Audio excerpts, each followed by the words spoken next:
He told us about the struggle to be able to vote.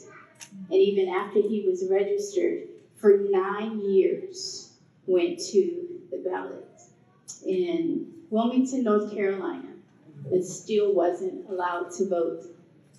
And he told us why it was important to vote.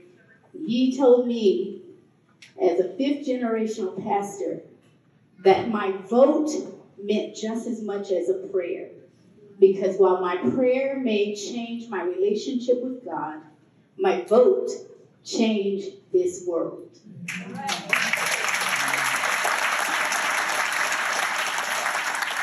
So today we gather as friends, family, and community members to recognize one of the most significant victories of the civil rights movement and a profound declaration of American democracy. And friends, we must be honest tonight.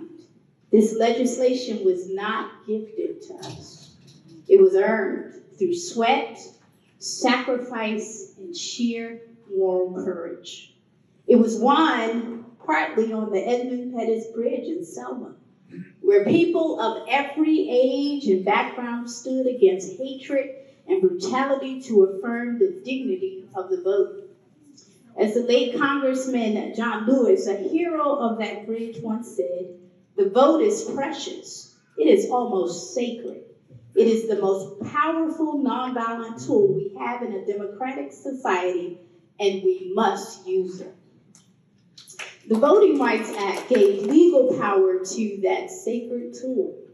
But 60 years later, we find ourselves in a sobering moment, a time when voting rights are once again under attack, when voter suppression wears new clothes, and when equity remains a dream deferred for far too many.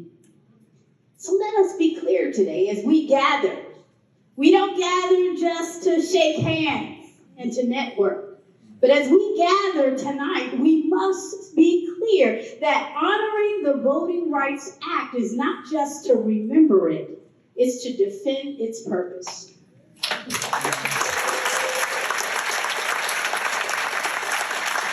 Because the same forces of racism and injustice that required its passage 60 years ago still seek to silence and divide us today, but we as a community can say we won't go for it. As Dr. Martin Luther King reminded us, the arc of the moral universe is long, but it bends towards justice. But friends, I remind you, it does not bend on its own. We must bend it. Regardless of your political affiliation, regardless of the color of your skin, regardless of the choices that you make in this life, we all must defend. Because justice requires us bending. It requires action.